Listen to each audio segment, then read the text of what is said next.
hesitate. I promise I'm not checking email here. This is where I'm keeping my notes. I'm Aaron Markovich. I am the co-chair of the Prince George's County Committee on the War of 1812, and I have been pressed into service as the MC today. I am also one of the main folks pulling together the Battle of Bladensburg coming up in a few days, and we'll tell you about that in a few moments. Right now I'd like to have Reverend Charles Hoffaker, the rector of St. Paul's Parish, for our invocation. First, I want to say welcome to all those new among us. Welcome on behalf of the people of St. Paul's Parish in Baden, which includes St. Mary's in Aquasco. Let us pray. Gracious ever-living God, we thank you for the gift of history and the opportunity to celebrate it together in this great nation. We thank you for General Covington and all who have served this nation with valor and persistence throughout the years. We give you thanks for elected officials and an enlightened citizenry. By your Spirit, stir us to new achievement that we may pursue justice and peace in our time. Amen. Amen. Thank you, Reverend. I would now like to introduce Connie Uwe, the president of the Ella Virginia Hook. Sorry, I knew I'd throw that off. Holloway chapter of the Daughters of 1812 for our welcome. Connie.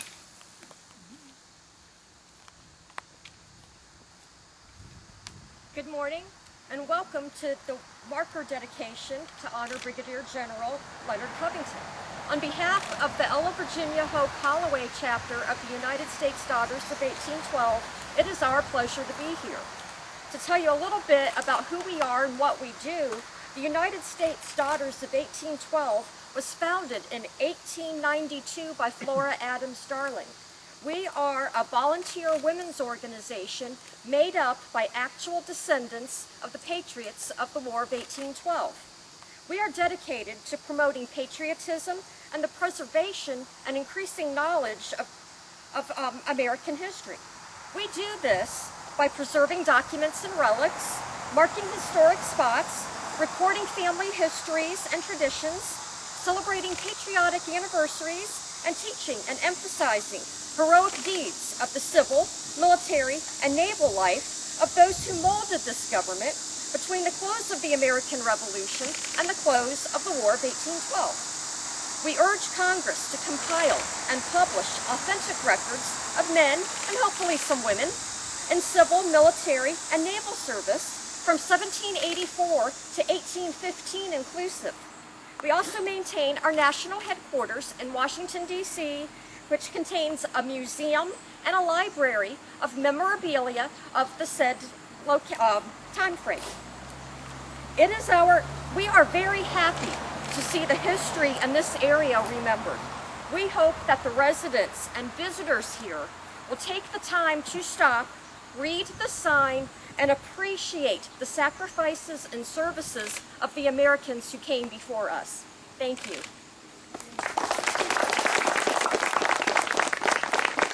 Thank you, Connie. I would next like to introduce somebody that really probably doesn't need very much introduction. You all know him as your local Senate member, longtime Senate President, but really for those of us in the War of 1812 world, we know him as a passionate historian. We look forward to seeing him at the dedication of the new monument. Senator Miller. Thank you so much. Thank you. I'm going to be very brief, but it's very hard to be brief when you're talking about the history of this area. I crossed the Patuxent River Bridge this morning to come over here, and obviously on my left was Benedict. And yesterday, 200 years ago, the British troops were landing at Benedict. Just before that, James Monroe or just after that, James Monroe, the Secretary of State, came to this area on a hilltop over there 2 miles away and looked down on the ships, but unfortunately he didn't have a spyglass, so he couldn't count the number of ships.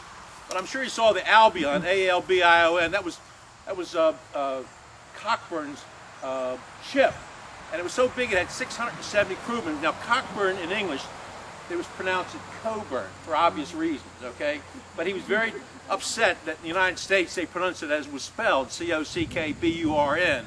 And they would pronounce, and the American newspapers would make great fun of him, and because he was a very vicious man. He would burned and pillaged homes and plantations all up and down there. And of course, those of us who've been on the trail since 1812, you know, we were in Havre de Grace and other places like that where he burned and pillaged before coming to Benedict. But the very morning today, 200 years ago, his troops first entered Prince George's County. And you're going to hear about that later on from Mr. Eshelman. But this is a very, very historic area. Sunnyside over there is a stone home, a Bowen home, but one of the relatives of Thomas Stone, the signer of the Declaration of Independence, built that house. And down the road here you have the Forbes house and the Barker house and the Orme house up here. A very historic area. You look at the graves here, Craycroft, Turner, Conti, Bowen, Barker. You know, you see Chichester, you see Civil War markers here for the Confederate members that were here and Union members as well. So it's a very important part of Prince George's County. This is a very southern tip of Prince George's County. The northern part was seized, but actually was seceded to Washington, D.C. in 1791. So the person that had my job as president of the Maryland Senate had to decide. He also was a U.S. Senator from Maryland. And so in 1791, when Washington, D.C. was created from Prince George's County, they said, look, you can be either president of the Maryland Senate or you can be a U.S. Senator. This is Charles Carroll of Carrollton. And so you have to make a decision. Well, he chose to be the president of the Maryland Senate. You know, and they say it was because of patriotism, but actually he was the wealthiest man in his colony. And the money he lent out in silver, he didn't want to pay back in continental dollars. So he wanted to take control of the money, you know, as president of the Maryland Senate.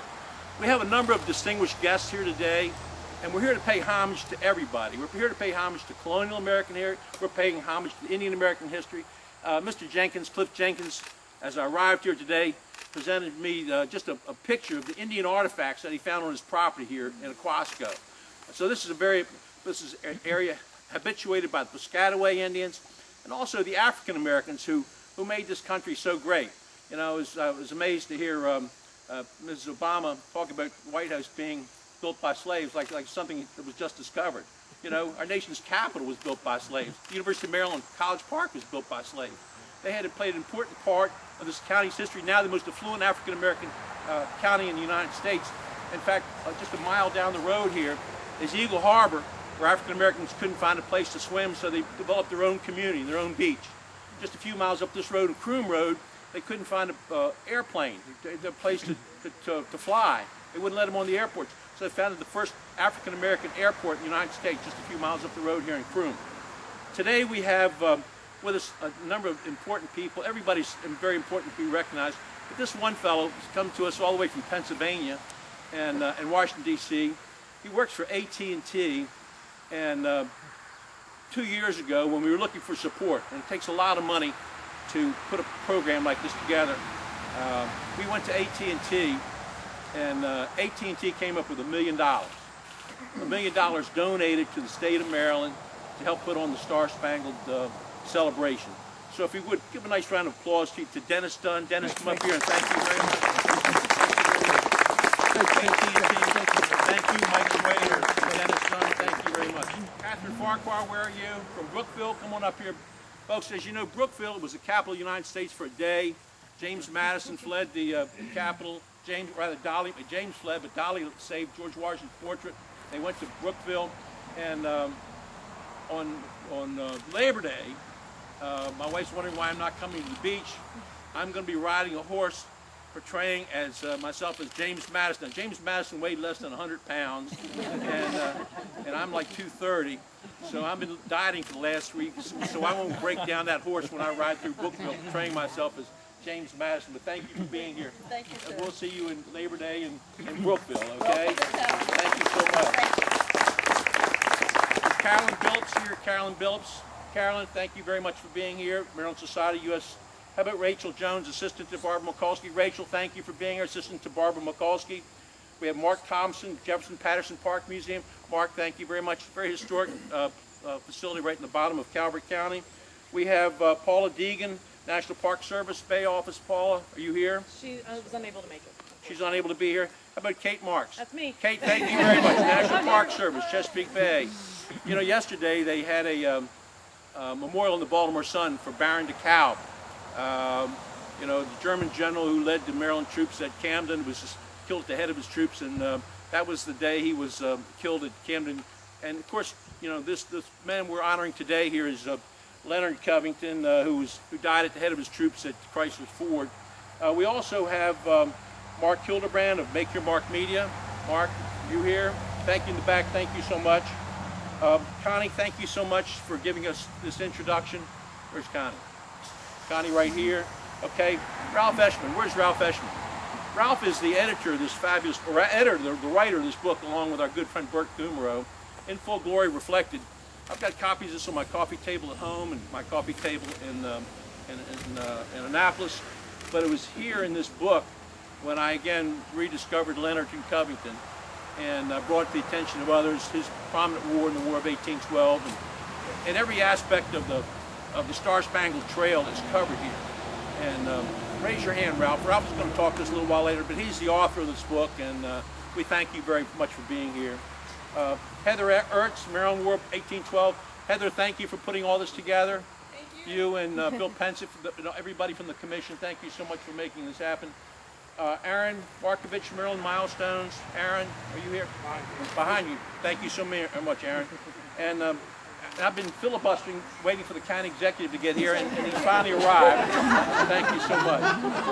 And Scott Peterson, Deputy Manager of Communications, press person for you. Yeah. Scott's here, finally here. Yep. And also we have the senator from this area, formerly the senator from this area of District Heights, Suitland, what have you. This is Senator B. Tigner right here. Senator B. Tigner. She came within a few votes of being county executive of Prince George's County, and I supported her, and she's from Aquasco, come from Baden, and we're just honored to have her here today. And Rosalind Raccanello, Southern Maryland Heritage Area. Where are you, Rosalind? Over here. Over here. Thank you very much for being here. Folks, just very briefly, Leonard Covington, fourth generation person from Aquasco. His home is just a mile or so up the road here. Was a vestryman in this parish, as was his father and grandfather. He married twice. He married first a Somerville from over in Calvert County, a very prominent family. His wife and baby daughter died, and then he thought that he decided to go in the Army. George Washington appointed him a cornet in the U.S. Army, became a lieutenant, and after the Treaty of 1783, they were still having with the British. They were still having problems with the Indians. The British were supposed to cede their forts in the northwest area. They didn't. They were still riling up the Indians against us, and so Washington sent 2 expeditions to wipe out the Indians in that area. Both they were wiped out. So finally, he got General Wayne, General Mad Anthony Wayne, and he brought with him Leonard Covington as his lieutenant. And he fought 2 major battles with the Indians at a place called Fort Recovery, where Leonard Covington was wounded, had his horse shot out from under him. And then later on, 2 years later, at the historic Battle of Fallen Timbers, the captain of the Dragoons was shot, Captain Campbell, and Leonard Covington took over, and in General Wayne's manuscript, he writes that Lieutenant Covington, later to be Captain Covington, took out 2 of the savages by his own hand and turned the flank and made the battle victorious, the Battle of Fallen Timbers. Later on that year, or actually the next year, while still away fighting the Indians, they signed a treaty ceding the Ohio Territory, the Illinois Territory, part of the Indiana Territory to the United States from the Indians. And so he came home to Aquasco, and here in Aquasco he was appointed first an elector. We had a system where electors named who the Senate presidents were, but they were restricted to people of wealthy, very great wealth. And he helped change that as an elector. Later on, they nominated him to be Congressman of the United States, representing Prince George's in Anne Arundel County. He became a Congressman of the United States. And later on, he gave up his federal service to go back to being the state senator, the only state senator of Prince George's County. He was from Aquasco, Maryland. He left when war called again. This time was Madison. He was a Republican, meaning Republicans in those days were Democrats. Okay, this was Jefferson, Madison, what have you. Madison called upon him to become a dragoon, lieutenant colonel in the Dragoons. He went to Mississippi. Then he was called to Canada, and he died leading at the front of his troops in Chrysler's Ford, Canada, and as a brigadier general. And today we're honoring him today with this marker, and we want to thank everyone for coming to this very historic spot. Across the road is Sunnyside. That's a stone home. who is also related to Thomas Stone, the signer of the Declaration of Independence. This is Bowen property right across there. These graves, these stone graves, these Bowen graves, they're the Conti graves, the Snowden graves, they're all back here. This is a very historic spot in Prince George's County, and I'm just so honored to be here and to thank everybody for making this possible. George Rich, where are you? George, come forward here. We have a Senate proclamation for you. George is responsible for donating these books to every public and private school in the whole state of Maryland, for shipping them to us. Thank you so much. We also have Regina Faden. Where are you, Regina? Thank you, George. Regina, she is the executive director of St. Mary's City. George, would you like to say something? He's also a trustee of the Maryland Historical Society. But I'm honored and I'm delighted to be able to help educate or put these books in every school in Maryland. We're basically shipping the book to every single school in the state. And our mission at the Historic Society, as well as others, is to educate the public. And as you know, today, history has sort of fallen by the wayside, and particularly the history of what's been done to create this country and preserve our heritage. So hopefully these books will contribute to education in the state, about our state. Thank you. Thank you. I mean, education, as you know, history education is so important. Times change, don't they? But people don't, right? They make the same mistakes over and over again, right? Okay, and that's what we try to avoid. And you read books like this, get Mr. Eshelman, Mr. Kumro's books, you'll see what a great county, what a great state, what a great nation we have. And I hope many of you follow this up this week at Bladensburg, and 2 weeks later in Brookville, and then on the 13th we'll be at Fort McHenry for the Blue Angels will be flying above, the tall ships will be there. This is like 3 weeks of great celebration kicked off in Aquasco, Maryland. And so we're very honored to have today the county executive of Prince George's County, okay? He's a great man, you know. He's ran for office several times. He was a member of the House of Delegates for 10 years, ran for county executive a couple times. You know, he took the moral high ground, always the moral high ground, because it was always about education for children. He's a graduate of Howard University Law School. He is the county executive who's restored the confidence in Prince George's County. We're now bringing Westphalia to Prince George's County. We're bringing National Harbor to Prince George's County. We're going to bring the FBI to Prince George's County. We've got the University of Maryland, we've got NASA, we've got Goddard, and largely because of this great man, Rashawn Baker. Come on up, our county executive, Rashawn Baker, please. Thank you so much, county executive Baker. This is going to be the first time he's ever been to Aquasco, but it won't be the last time, I can tell you that. Don't you love President Miller? I have to say, you know, I was looking around. I actually was going to, first let me do this. I would not be here and be able to come out and participate in something that I love so much, and that is, you know, the celebration of the War of 1812. If it had not been, you know, I knew my time would be short in terms of being able to participate, and so I didn't want this to fall by the wayside. I wanted people to know how serious I was about celebrating this in history, and so I asked B. Tigner to take this task on, and she's done a great job. Can you help me give her another round of applause? Senator B. Tigner. And Scott Peterson, who is now an official history buff because of the War of 1812, right, Scott? Always been so. I'll be very short. First of all, I want to thank Senator Miller. Not only is he a great president of the Senate, one of the things that I really love about being around him, going into his office, it is not, you know, people may think this is hyperbole, but he always has a history book in his hand, some book about history of the United States. And as somebody who studied early American history at Howard University, who loves history, and if I had my druthers would be teaching history, but they won't allow me to teach, it is just a pleasure. And so when the War of 1812 celebration came up, one of the things that I did was, at the time, I always have a book in my car. And at the time I had just finished The Art of Power, the book on Jefferson. But I wanted to read all of the founding fathers, and especially those who had a role in the War of 1812. And it's because of, you know, the celebration here in Prince George's County that I actually went back and rediscovered John Quincy Adams and James Madison, and the fact and the role that Prince George's County played. Those are the things we want our kids to understand. History is not dead, it is alive. The lessons we want them to learn on leadership, on responsibility, are right there in those pages, and it can help shape their minds. And so this is a great moment for us. I'm glad to be a part of it. If you come out on Saturday, you will see me in the official uniform, right, Scott? I got the uniform, so I'm going to wear it. I won't look as good as O'Malley in it, but you know, I'm going to wear it. But I want to thank Senator Miller, and thank you very much. Thank you for all the work.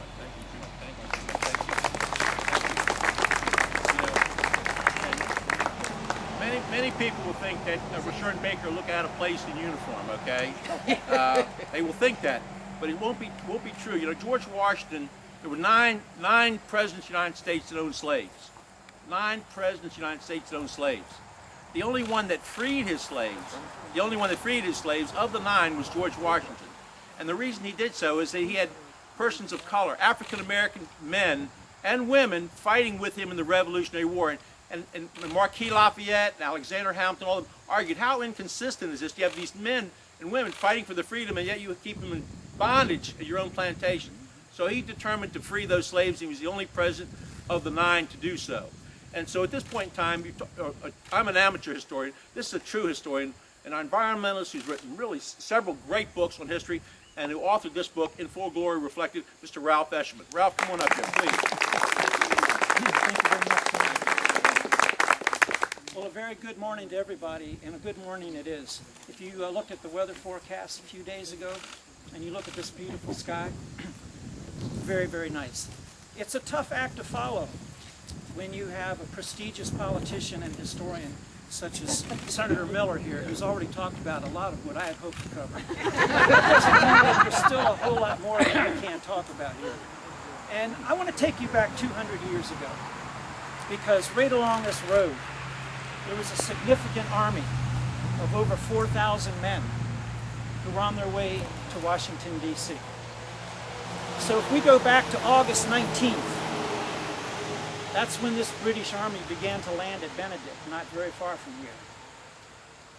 It took them so long to land that it took them over a day, so that some of those soldiers were being landed today 200 years ago. And after they had gotten themselves together, on the afternoon of what is today 200 years ago, they began their march on Washington, D.C. And they only made it about 5 miles because they weren't used to the heat and the humidity. And aren't we blessed that today we don't have that typical August heat and humidity? But they made it to a fork in the road that we know today as Patuxent City. That was their first encampment. And any of you that are heading south after the end of this program, you're going to go right past that British encampment. That morning they got up very early while it was still relatively cool, and they start marching right along this road that we're on right now, and they do their next encampment at Nottingham. Nottingham, the next morning they wake up, they begin to march again, and they go to Upper Marlborough. And I believe, Mr. Baker, you know Upper Marlborough very well. And then from there they make another march, and they encamp on what essentially is today Andrews Air Force Base. And I've always wondered how many of our presidents that ever flew on Air Force One, how many of them ever realized that when they take off on that runway, and when they land on that runway, they're going right over the route that was used by a British invasion that ultimately occupied our capital and burnt many of our significant buildings. And my guess is that they have many other important things to worry about aside from that. But it's just an interesting little piece of history. And you all know that the next morning from there they got up very early and they marched to Bladensburg, unfortunately an American defeat, and they occupied the city of Washington. And they burnt the White House, and they burnt the Capitol building, and they burnt the Treasury, they burnt the Executive Office building. This was a low point in American history. But what I'd like you to think about is that 200 years ago today, as they're marching along this road, it was not paved, obviously, and if you had over 4,000 men, and in fact over 4,400 men, Can you imagine how long it would take for them to just walk by one point on that road? They would have been stretched out over a mile. And also think about the amount of dust that had been kicked up into the air, despite the fact that there was a thunderstorm the night before at what we call Patuxent City today. It was not a pleasant thing to be doing when you were in full woolen uniform.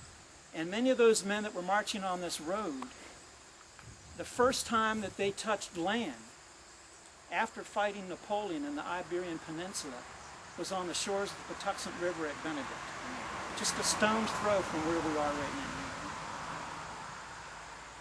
now. Now, despite the fact that that is kind of a sad time in American history, there's also a lot of importance that came out of that war. A couple of things I just want to make clear to you, and the Senator kind of already mentioned this. Not far from where we are right now, as the British are landing at Benedict, the Secretary of State, James Monroe, the future President of the United States, is on horseback trying to determine where the British are located.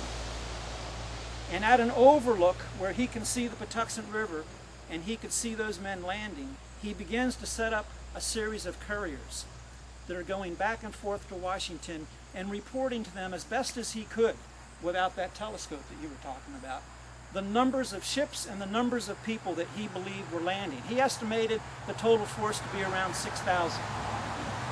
He overestimated that a little bit. He also followed the British all the way down to what we could call St. Thomas Chapel Church today in Groom. And at that point, he realized there was no question where the British were headed. Because up till then, there were some people who thought maybe they were going to try to attack Fort Washington from the backside. Maybe they were going to go on to Annapolis. Maybe they were going to go on to Baltimore. It was not absolutely known. But at that fork, when they began to go up toward Upper Marlboro, pretty much that's when James Monroe knew Washington was the target. And the last courier message that he sent, at the very bottom of that message, he put a P.S. and it said, "Better move the records." And he was talking about moving things like the Declaration of Independence. And all of those records were moved to various places out in the outcountry away from Washington, D.C., and they now form the heart of the deposits of our National Archives. And so just think, if that had not happened, some of those important papers and some of those important documents might very well have been lost, as was our Library of Congress when the Capitol building was burnt. Now, as those British walked along this road, I'm sure they had no idea that just up at the next crossroads was a farm on which an American hero was born and was raised. And we're obviously talking about Leonard Covington. And back in those days, if you were a senior military officer and you lost your life, you generally were rewarded by various towns and even counties being named after you. And there's a claim that at least 22 towns and counties in the United States are named after Leonard Covington. And for those of you that have been on Interstate 64, as you pass out through Western Virginia, you go through Covington, Virginia. And how many of you knew that that was named after the man that we're dedicating today? And you can go to Covington Town, or you can go to Covington County in Tennessee, in Georgia, in Kentucky, in Mississippi, in Alabama. And all of these states have commemorated this particular man, except for Maryland, where he comes from. I mean, that's pretty amazing, isn't it? And the only thing that I know of, and if someone knows of something in addition, I would love to hear from you, but the only two things that I know of that were named after Covington, one is a street in Baltimore. And if you're familiar with Locust Point, which is around where Fort McHenry is located, many of those streets are named after war heroes, and many of them from the War of 1812. And there is a Covington Street. And I bet if you walked up and down that street and knocked on doors and asked people how that street got its name, I doubt anybody on that street would have any idea. But there was also a fort, a temporary earthwork that was established to help to protect the flank of Fort McHenry during the War of 1812. And it was named after Leonard Covington. That site today is occupied by the Baltimore Sun newspaper plant. So when you take Route 95, depending on which way you're going, if you look off to the south side and you see that big structure out there, that's sitting on the very site of a fort that helped to protect Fort McHenry during the War of 1812, named after the man that we're honoring today. I think that after over 200 years, considering that this man died in battle, at the Battle of Chrysler's Farm, some people call it the Battle of Chrysler's Field. He was leading the 3rd Brigade, which consisted of 3 American regiments of infantry. The purpose is that the United States was trying to invade Canada, and they were trying to take Montreal. At the Battle of Chrysler's Field, as Leonard is leading his men across the ravine, he is mortally wounded. And it is said that within 60 seconds of him being wounded, his second in command also was killed. That shows you the amount of carnage that was going on at that particular time. Unfortunately, the brigade faltered, began to withdraw, as did the rest of the American army. The battle was another American failure, as was every American attempt to invade Canada. And depending on who you want to read and who you want to believe, somewhere between 6 to 8 attempts to invade Canada. But how many of you know that England, or the United Kingdom, tried to invade the United States on 3 different occasions? And one of those was the one we just talked about. That's the landing at Benedict and the occupation of our capital city. But there was another one that was also very important, and it ties into the Battle of Baltimore. And that was the battle for Lake Champlain. And the reason it's important is because England was going to try to come down and divide the United States in half by coming down through Lake Champlain and down through the Hudson River. And they did that because they knew that the northern states primarily were Federalists and they were against the war. And if they could do that, they believed that most of those New England states would probably either side with them or at least they would put up no resistance. And the states that were to the south were primarily pro-war. So what better place to try to divide the United States than right there? But they were defeated in a naval engagement at Lake Champlain, and that was on September the 11th, 1814, just a day before we began the Battle of Baltimore, which is another American victory. So within a matter of a few days, what had been a very terrible war for the United States, with very few exceptions, there were 2 significant victories. And one of them was at Baltimore. This is a Maryland story that has national significance. That turned the tide. Out of that, England now began to get serious about negotiations of a treaty. Prior to that, England had the upper hand. They had all of the leverage. If it weren't for those 2 significant victories, it's very possible today that the Great Lakes would have become a great Indian reservation, and parts of what are the United States today would now belong to Canada. And I'm talking about Maine, parts of Wisconsin, and parts of Michigan. But it didn't work out that way. And what came out of it? Some significant icons.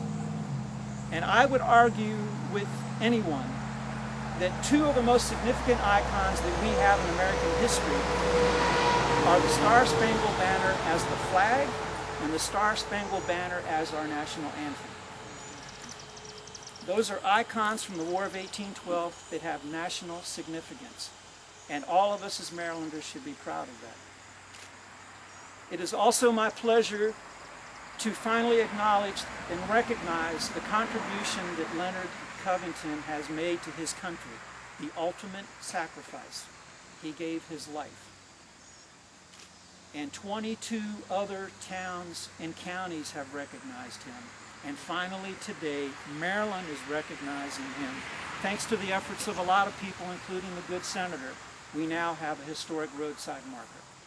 So to all of you who helped to make that possible, I thank you very much. Thank you, Ralph. Thank you, Ralph. We're looking forward to Ralph's participation at the Bladensburg program. We'll be on C-SPAN 3 at his Authors Roundtable, 1 o'clock on Saturday. If you can't make it, at least watch that.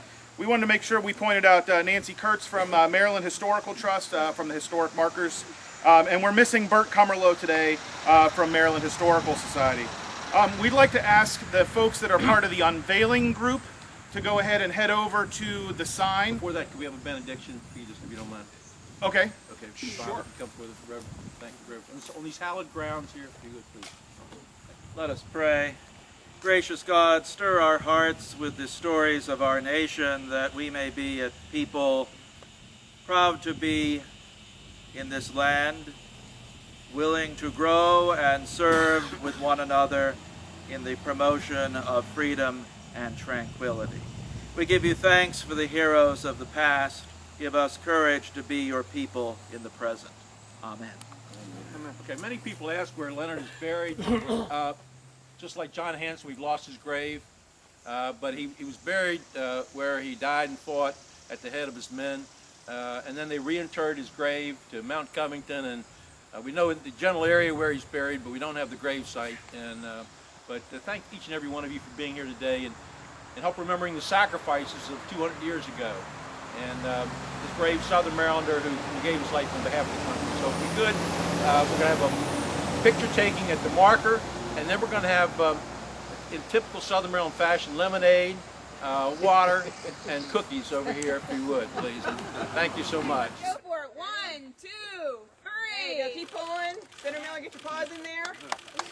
There we go. Yay!